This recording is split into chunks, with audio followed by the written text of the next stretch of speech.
Hello again, everyone. The other day I made this card, which the main focus is this aperture die. It says birthday, and it's from Memory Box. And several people were saying to me, oh, where did you get it? How long have you had it?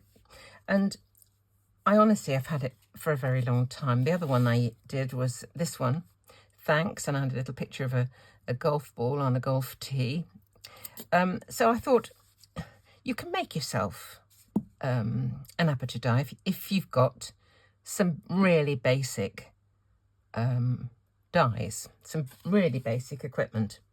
So what I went about doing was, first of all, before I start, let me just show you this. This is a little desk vacuum by Made to Surprise, which I got from Craft Stash. And it is brilliant for picking up embossing powder, tiny bits of die cuts, all sorts of stuff off your desk. So I'm just going to get rid of these and show you. And that's it. This is a silicone mat, and it's really non-slip. It's really quite draggy, and to try and pick those up or get them off is difficult. But with my little vacuum, comes off. Easy peasy. Craft Stash, Made to Surprise. I think I had to buy mine together with this little gizmo, which is again is a desk tidy.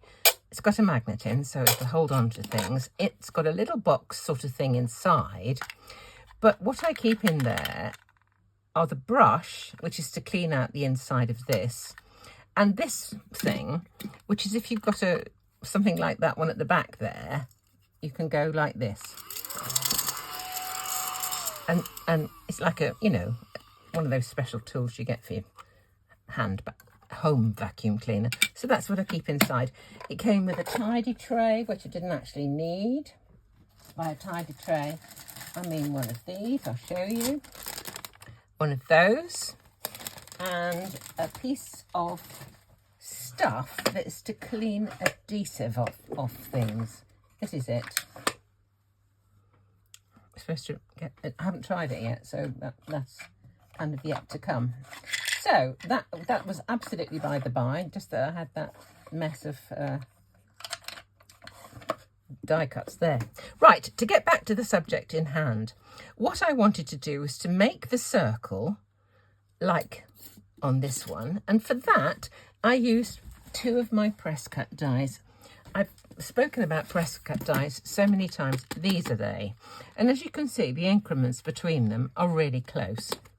So look at all those.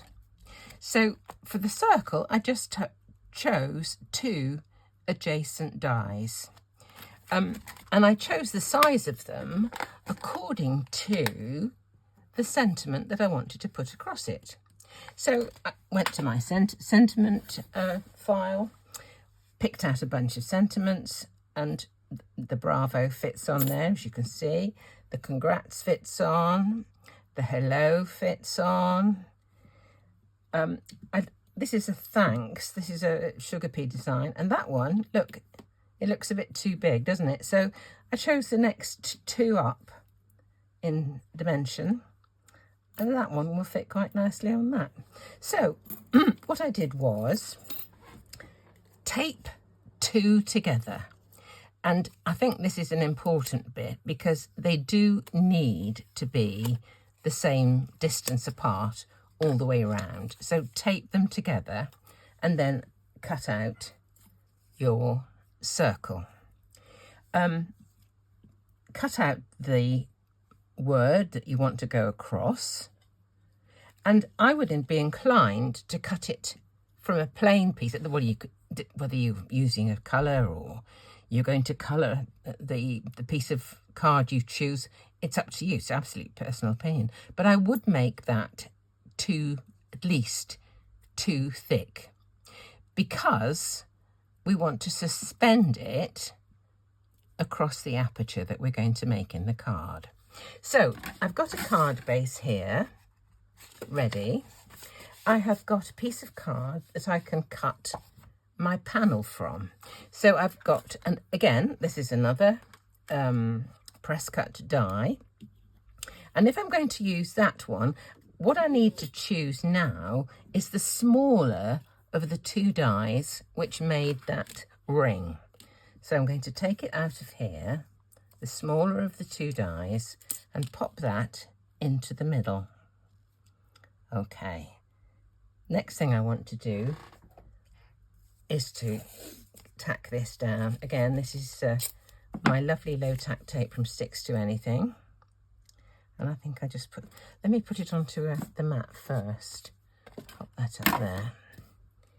And then it'll be ready to go straight into the die cutting machine. Okay. These are always slightly harder because this die is practically the same size as the aperture in my die cutting machine. So it's got to go through straight. If I wanted it to go through more easily, and if I had a larger machine, I could do that so that it goes through on an angle, but can't do it on my machine. So I've got that initial kind of hump to get over. Right, let's put on my tape. I think that's pretty much central. Okay, now we'll cut this out.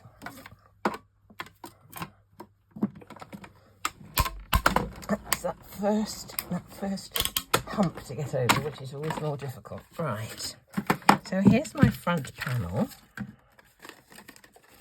Take this off carefully, and it comes off beautifully.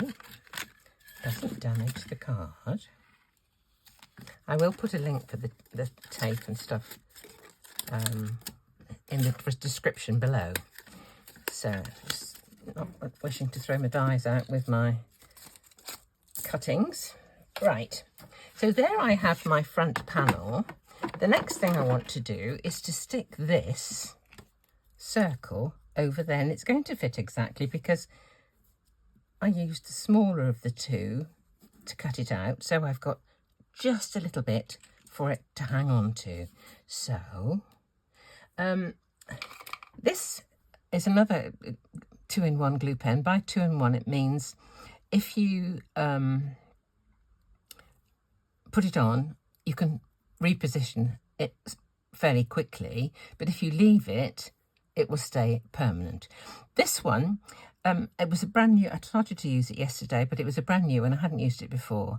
And in order to get this one primed, you have to do this a few times. And it's the suction action of pulling it off, make sure it's right on, that brings the glue to the nib. So we hopefully have got some glue there now. There it is. And it goes on blue, but dries clear. And it's quite good to use because it does have this precision rolling ball tip. Again, this is Stix2 Anything.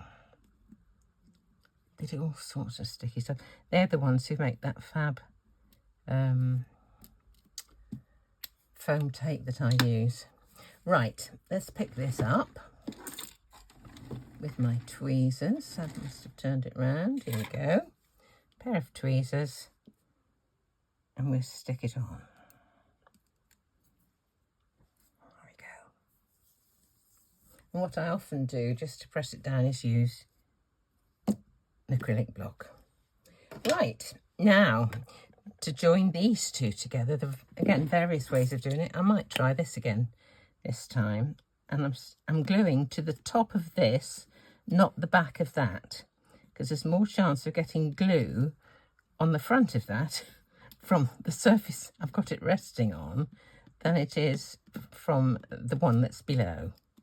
So I like to put it on the front of the one below rather than on the back of the top one, if you get my drift. Right. Or you could use, like I did yesterday, I've got a broad tipped glue pen.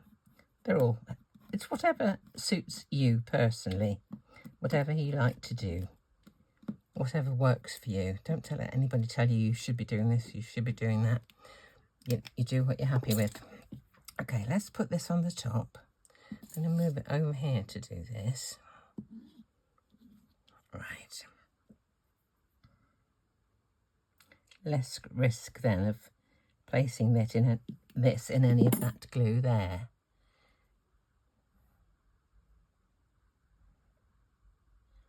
Get it positioned over the top. just going to wipe the, I can't actually see it on the white surface, but it could mess up something quite happily. Right, now I'm just going to do the same with that as I did with the other thing and just press it all down all over. Right, now all we need to do is to stick a couple of bits. So it's just that bit there and this bit here. And nobody would know any different, would they, really? So let's put a bit of this on again.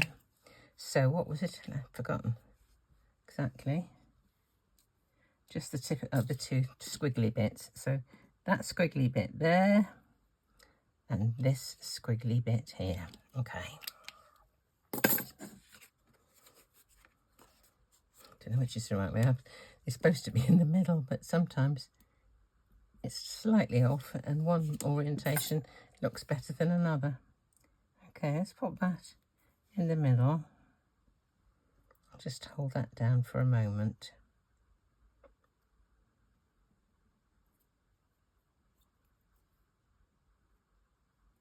I will put my block on the top with a weight. Okay, now all I have to do is to think of something to go behind, and you can use all sorts of things. You could use any of your backgrounds that you've made and wonder what to do with. Any kind of technique you could use. And so I just the other day was doing a practice for a card and I downloaded this image from Pingwing. I call it Pingwing, but you could have a bit of that behind. Do you see it? You know, anything at all, just and on.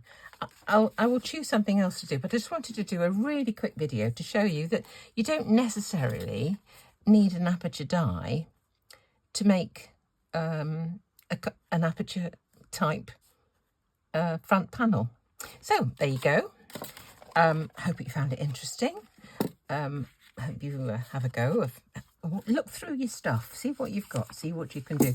But these Presscut dies, I love them. I think they do them in a smaller set than the ones I have. To be honest, I haven't used some of the larger ones because I don't do scrapbooking or anything like that. But they are brilliant and so versatile because of they are such small increments. So there you go. There's another little technique you might like to think about. And as ever, thank you so much for watching and do have a lovely day.